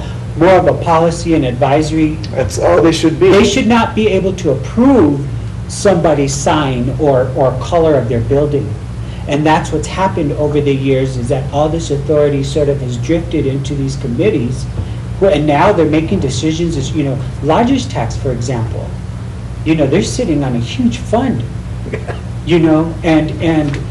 and so, and sure, there's a process as to how, who's keeping track of what and everything, but, I really have to question these boards and it's not even, there's a lot of duplicity and a lot of reworking. Have they been given the authority to, and they're supposed to just be an advisory board? Correct. They shouldn't have no voting. And that's rights. my point, is if you're gonna keep these and these have to function, then they have to have a description of what they do and what they can and cannot do. If it's advisory, if it should just be, advise the council or design policy, but they should never have, and this is what's happening. So someone comes into town, okay? Champion Car Wash comes into town, which they're here, they're building across from Walmart. Okay. They come in and submit a package to community development, and this is where they want their sign, this is how they want their sign, they want everything. And we can't give you an okay, sir, Mr. Champion, today. We can't give you an okay, Mr. Champion, because Design Review Board has to go through this before. That's ludicrous. It is. Well, Stops people from coming in. It's stops contrary the to economic process. development for one thing, but at the same time, let me play devil's advocate here. Currently, the governing board shall establish by ordinance the powers and duties of the board. And it's the same thing, this is standard And that happens. boilerplate language in every one of these boards. How much, in your experience, Mayor, and your experience within council, how many times did you really go through and enforce an ordinance or create an ordinance that gave them the authority? Right. It was a duty of the council, and if the council doesn't do it, and if the council doesn't design them or define them as a policy-making board, then they're free to do whatever they want. Exactly. And so what I'm saying is, look how vague this is. Membership, who cares? Power, duties, the governing body shall establish ordinance. And if we have done this, then this should be in there.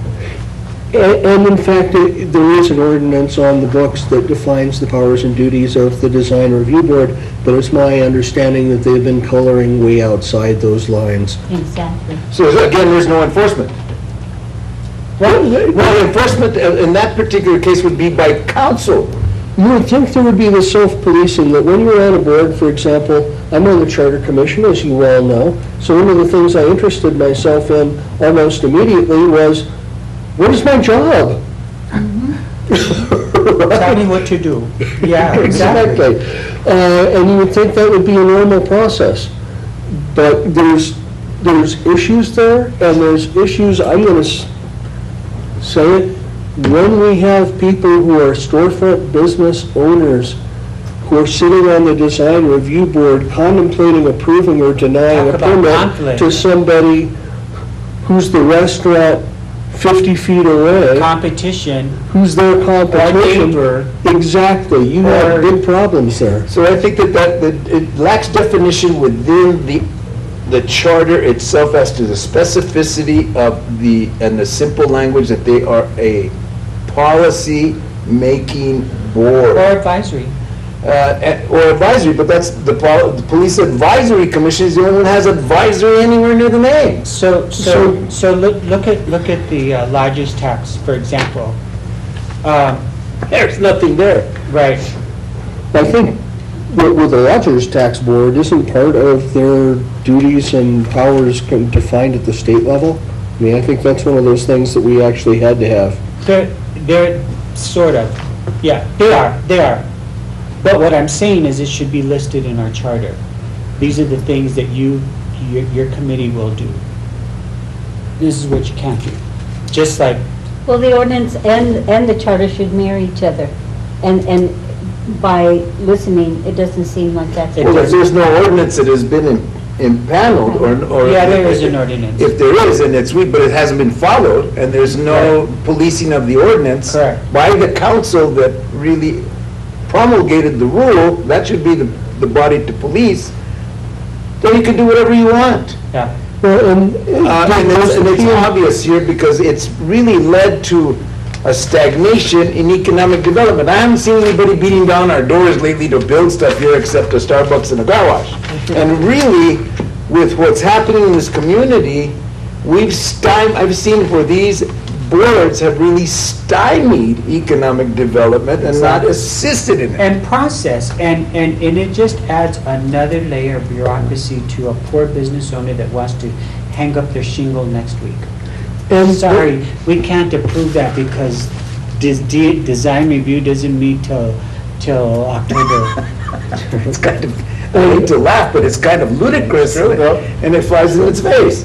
But that's where, because there's a lack of specificity in the charter as to what their basic powers or what their duty is. Their duty is as a policy-making board. Yeah. They shouldn't be delving into the day-to-day process. They should never have the authority to approve a dining patio for another restaurant. They should never have the authority to do. That's the departmental's job. Right. And the question arises, what they've been doing, there's what they're tasked with doing, but what they've actually been doing is basically triage for the P&Z board. Is that fair to say? Yeah. Pre-screening essentially. But talk about another level of bureaucracy, the P&Z. So what I'm saying is that if you are going to require that these boards exist, then you better make it very clear as to what they do and what capacity they function. I think it's not fair just to say, well, to have this. If there's another ordinance that describes each team as to what they're supposed to be doing, so have you, but we got to make sure that those are followed closely when they're operating with these boards and commissions. Well, if you, I'm sorry. No, that's okay. Commissioner Moody? If you continue doing business as it has always been, is the reason that our city keeps shrinking and shrinking and shrinking. We're holding a gem here. Las Vegas is a gem and we don't use it for our advantage. And I'm not saying becoming Santa Fe or becoming Albuquerque, but give the people a reason to stay. Give them a reason to stay. Or to want to open a Or business. exactly. When I just appointed that, what was the committee called? The business committee. And I met with them and so they wanted to know what I wanted, what I foresaw them doing. One of it is flow chart. From the time Mr. Champion calls Las Vegas and says, I'm interested in opening a car wash. Flow chart from that time they call to the paper, they have to go here, then they have to go to solid waste, then they have to go to the fire department, then they have to go to utilities, then they have to go get the blessing from the Pope, and then they have to go get this. They have to go here, and all this you do. Then you come back with your envelope, okay, and you give it to Maria. Maria goes through it and says, nope, we didn't do this.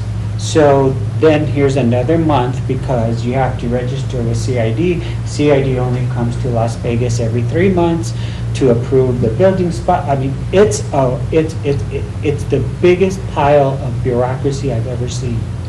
So what I wanted them to do is to flow chart this process and to cut it down to 2 things: the phone call and the paper. I have a friend in Fort Collins, and I know they're a lot bigger. There's businesses open up every day. He is a business liaison. Someone interested in opening a business, they go see Lee. Lee takes care of everything for them. The Nice. phone calls, the power, the C80s, the construction industry, the everything. You take care of all the paper. You do the running that you just told the merchant to do. And you bring it back in. I'll see you on Thursday. Everything's ready to sign. Boom. We have you in business. You can hang your shingle out next week. And it cut down all these other things. So what he does is he makes sure that, one, you have everything that you need to have, that you minimize the phone calls, the interaction with rude people, everything is done with one stop. And that starts with Lee. Lee takes care of everything for you. And that's where we're not. And that's how what I want to do, is to make Las Vegas a friendly community, a business-friendly community. We are not. Until we can get this process taken care of and fluent in one phone call or 2 visits, we're not there yet. And so that's just one thing I want them to do. The other thing is, you know, which types of businesses we want to attract. I'm going off on a tangent, I know, but when you talk to a board and commission, those are the things that we want to make sure that they know exactly where they want to function, how they want to function. And having a business liaison that goes to Chamber of Commerce, to all these other meetings, that, you know, engages the business community, that advises the council on issues that affect the business community, the paving of the road, the movies, the snow removal, the utilities, the cost of a business license, the processes and all that stuff. That is what I charge them with. Super excited group. They're going to work with it, and we're going to get this process down to where it's one phone call. We're going to hire a business liaison, even if we don't have businesses open up every day, but that person's going to be meeting with business people all day long, trying to find out what they're doing, what they need, how the city can support them. So, but when I'm talking about a board and commission, I think it has to have a very, very precise, succinct description as to what you do, what your powers are, and otherwise, look what's happened. Well, it's pretty obvious from the read of this, from your comments, is that we have to add definition into these boards. It's very broadly defined, and I can see where it comes Or even within analyze their existence. well, within a context of a living document, of an operating document of a city, kind of like a constitution, you want to be broad, but at the same time, there should be definition as to what your powers and duties are. And throughout this document, in the rewrite of this document, what they've taken is the original document that wasn't a bad document. When they rewrote this, I mean, the 2 significant things they did, or 3 significant things they did, is one is home rule, which is not a bad thing, because it allows you to create your own destiny as far as the city goes. If you're going to go contrary to, and say, businesses and P&Z, you can do that. You have that authority. That's a good thing. But 2, by limiting the number of counselors, and then by having such broad definitions in here that you have created a bureaucratic nightmare.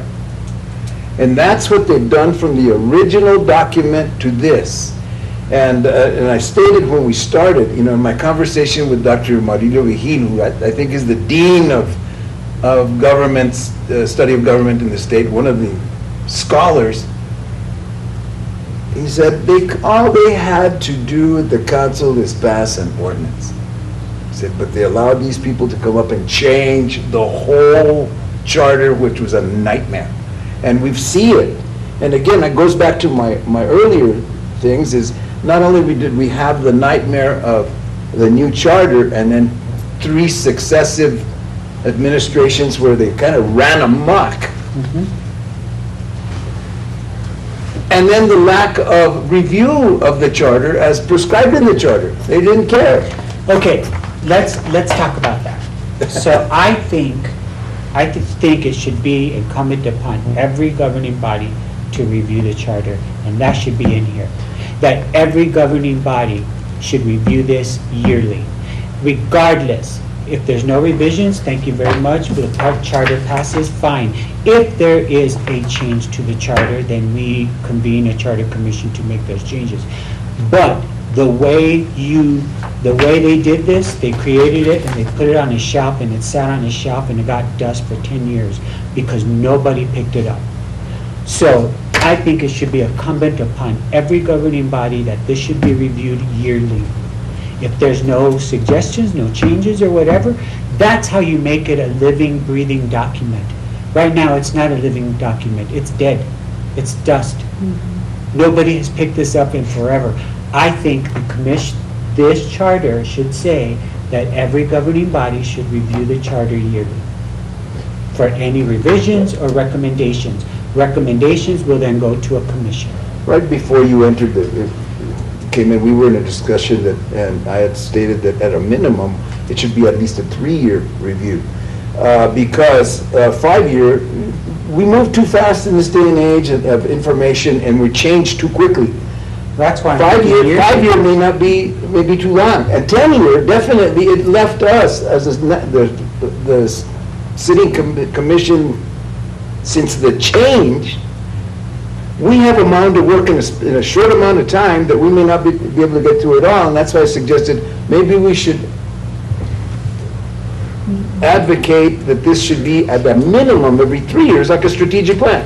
Well, Yearly yearly has its power to it also. I mean, yearly, does the council have the time to do a yearly review? and you know what? That's It what I doesn't mean. have to be this. Yeah.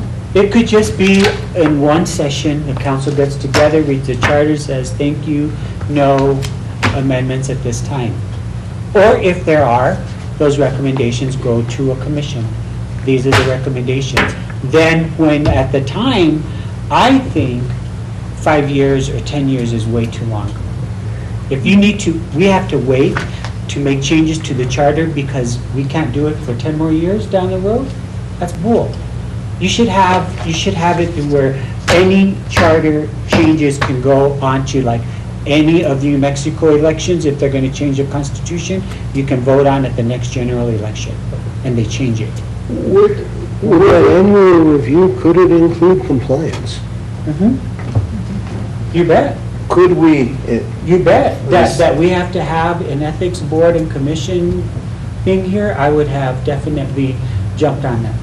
would it not? Might have nudged me.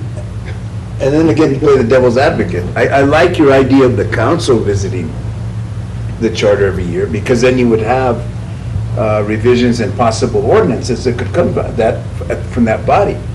But so in order not to remove the review by the citizenry, is have that review every 3 years and have a yearly review by the council. Have them both. You know, so that you do have a citizen review. Commissioner Salazar. Well, I'd like to suggest, a city council review yearly, of course, but then all changes ultimately have to go before the electorate. Yes. So maybe every 2 years, that way we can, like you say, put it on the election ballot for approval by Just like the state does. You Yes. know, if they're going to change something with the Constitution or whatever, or do an amendment, they put it on the election, and in the next general election, it goes on there and they change it, or not. They either vote for the change or not. But I think the way you keep this living and breathing is that you put it in our face and you rub our face in it every year. And we say, oh, now I know what there was one section that I didn't agree with, or whatever the case is. Or maybe not, maybe it's cool. Maybe we have a good document, I don't have to worry about it. But at least it gives this governing body the responsibility to do it and the opportunity to make any recommended changes. This is on a shelf. This is dusty. And this should be a living, breathing document. Well, Have I cut into someone's time? Do I have to move on? Have I You're talked getting enough? close to time. Okay. What I'd like to suggest here is, these are excellent comments that you brought, and excellent thoughts. What, in order to move on, we still have Cassandra to I know. finish up with, is, but I love this conversation. This is a great conversation.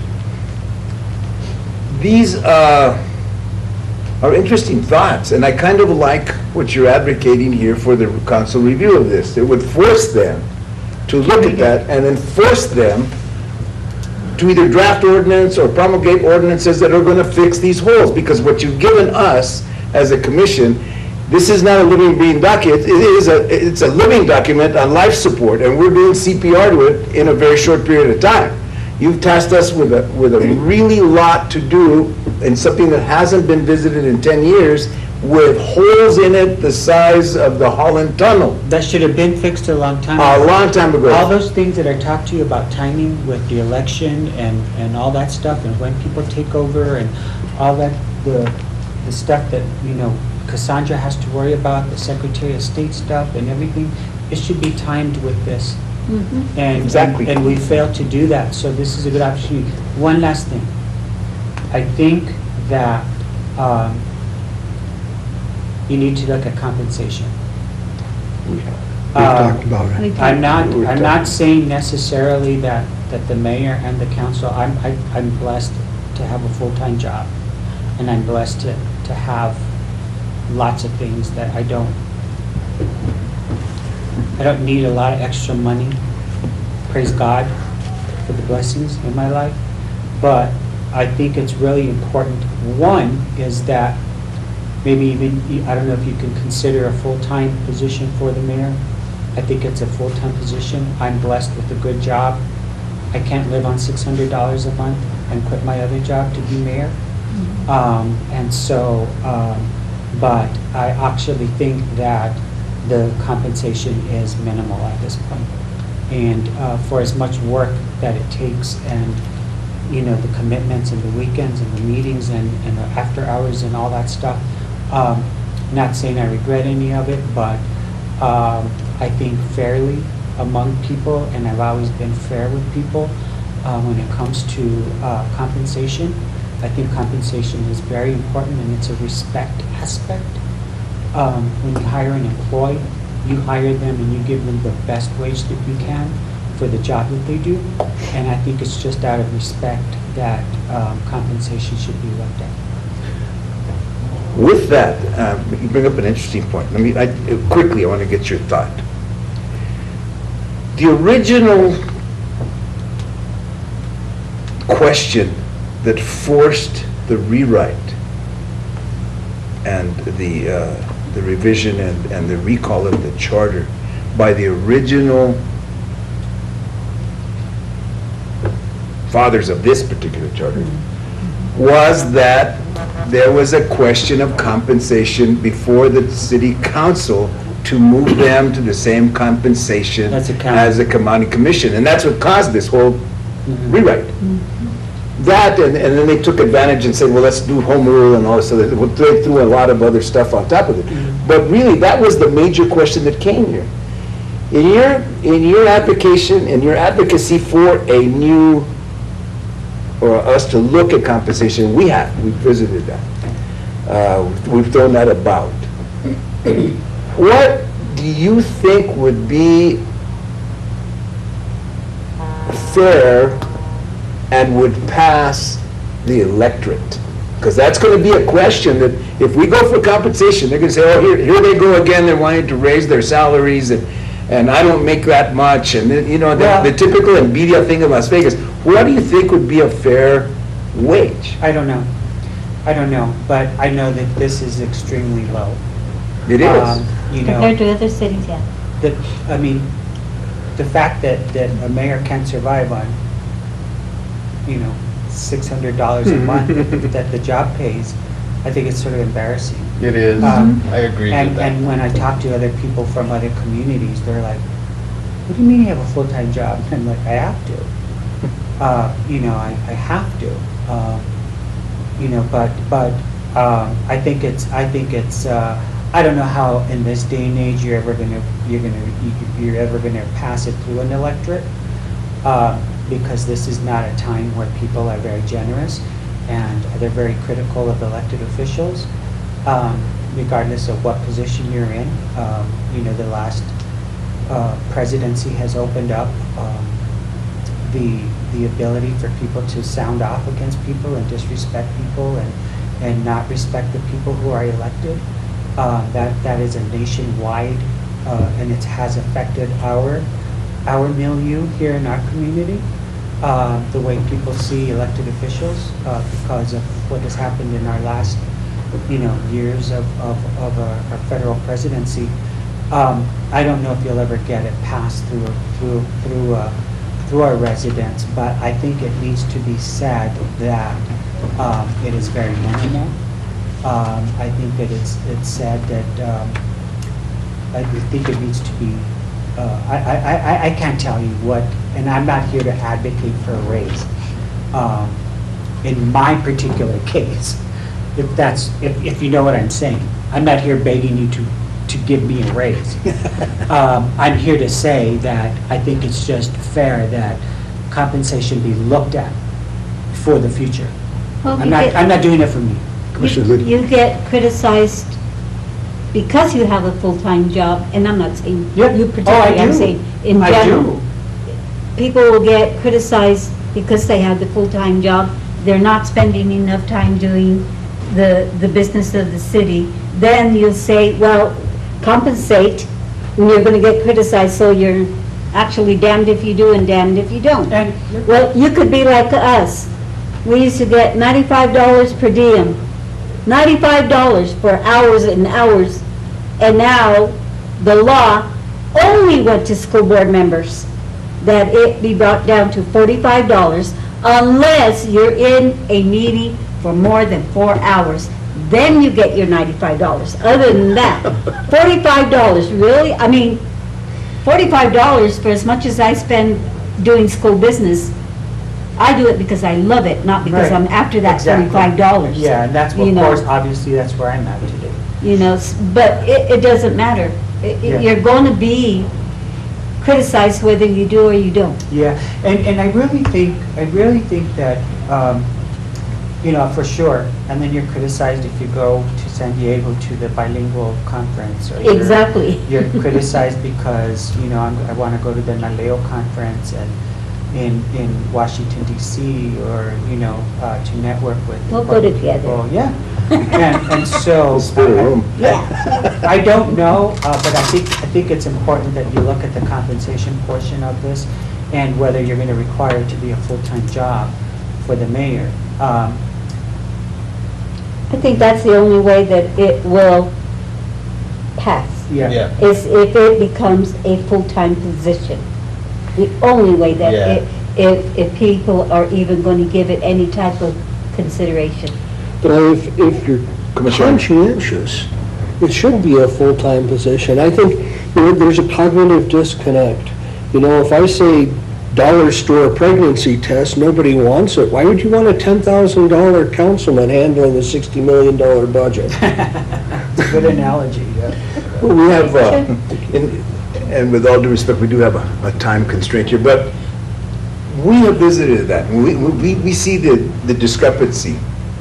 And at the same time, without making it a full-time position, would it pass the electorate? Because that's the other thing that we have to, as a commission, consider is we bring it to the council, then the council puts it forth for the voters to say yes or no.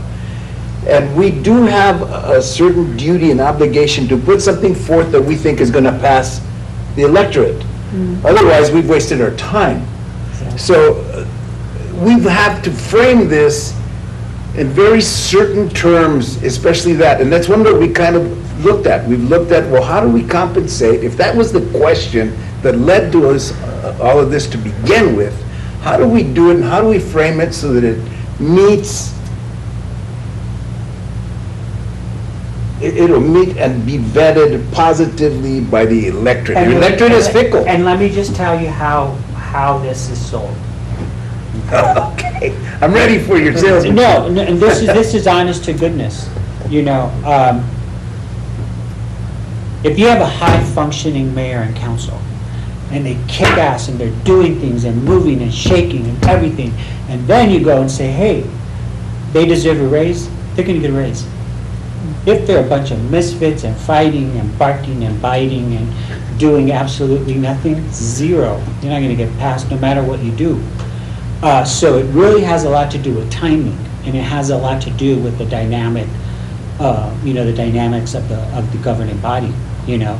If people see you moving and shaking, and you're going here, and you're going there, and you're everywhere that you can be, and, you know, you're making yourself known, and these are high visibility projects, and you're getting a sports complex on the west side, you know, with, you know, all kinds of courts, and a motocross, and a RV park, 3 Little League parks, and 5 soccers, and 2 lacrosse fields, and, you know, I mean, is this enough to sell it to somebody? And I think it's all in timing.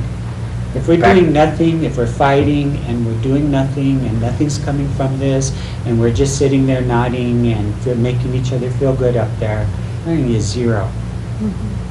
But if they see a high-functioning body, and lots of things happening, and millions of dollars coming to town, that's the time to hit them. And that's what I've fear the most is because we've had really 3 prior dysfunctional administrations, for the most part. And people were suspect. Not that they were dysfunctional, they were functioning, but they were functioning toward personal gain in some respects. And the community is very suspect of that. And I'm kind of caught there going, how can we do this? Because I agree, I think that this should be a full-time job. I mean, it's ridiculous that you have to work to be able to be a full-time mayor. You're not a full-time mayor if you're working, I hate to tell you. But in order to get it through the public, and you've done a good job of solidifying the council is voting, I can see us moving forward, we see, for 8 years, we saw the biggest thing that happened was somebody bought the Plaza Hotel. What else happened? Businesses lost, businesses went away. We had a decline in those 8 years, and finally we're seeing a Starbucks, we're seeing a car wash, we're seeing activity, which is positive, and I think people are seeing that, but we haven't seen it, and people, I think, are still suspect. Take that and compound that with the last presidential administration that said, we're gonna drain the swamp, and actually, let's build a new swamp, and this time we'll put alligators in it. 22 new And business so what do we do? licenses? Is that what that said? Yeah, it was around there, Louis, Within the last not last month. month, but the previous. 22 new Previous month. businesses opening up in town. But we don't see that, see, and the people don't see that. We see the construction, they see 2 new things, now there's 2 new things. And that's But what that- happens, you don't toot your horn enough Well, to we're say having a PIO. about the good things that are happening Right. that outweigh the negativity that Exactly. people are out there And where looking we at. are, we're getting a PIO and we're making sure that we get that all out there because, you know, that's significant. I don't think we've ever had 21 business licenses in one month. And that's significant, Wow. that should be, you should be, as she said, tooting your horn, but right now we see the negativity and a little bit of movement that's obvious, but people are still suspect. Right. And we gotta get over that. With that, Mr. Mayor, we're at the end here, and Final. Cassandra is... I've been kicked out of every place. It's time to leave. Thanks for asking, please. I will part my time to here. Oh, okay, well, you actually just did, because we're at 3:30, and I've got a 4 o'clock back at school. I've been kicked out of every place. We thank you for your comments, I think you helped us a lot. Rest assured, as we told the councilors, we're thinking along the same lines. You haven't deviated very much from what we've heard already, Mr. Mayor, and it's good to see that the council and the mayor are fairly much in line, which is something that hasn't happened in Las Vegas in a long time. Well, we're working at it. Congratulations and keep working at it. It's a work in progress, huh, Ms. Sandra? It's because we have people like these ladies. They work very hard. I do want to comment that our paralegal that's helping us has done an extraordinary job. And I think that you're paying her far too Less. minimally. It's a minimum wage position that we're looking at, she should be at the supervisory level. I'll talk to Scott. With that, Cassandra, I hate to tell you again, we're running out of time. Can we reschedule you for later? Yes. Because we need to, I have some questions for you. I'm sorry, I was the one that made everybody late. No, thank you, Mayor. Bye, guys. Thank you very much. Thank you. Well, let's do it again, because we do have we do want to visit with you again. Because you, as I told the commission when we started today, your office is the one that is affected initially by this document more than anybody else. And we've loved what you've done so far and the information you've provided, but we need you back. Certainly. Just let me Thank know. you. With that, if there's no other business, I call for a motion to adjourn. I move to adjourn. Do I have a second? All those in favor say aye. Meeting adjourned. Thank you. Thank you, guys. Darlene, thank you again. Thank you, Darlene. And thank you, Commissioner Martinez. You've entered the conversation very lively. And Darlene, she gave me the boost I needed yesterday, so we got it under control. And Lee, are you cooking bread over at your establishment still? I am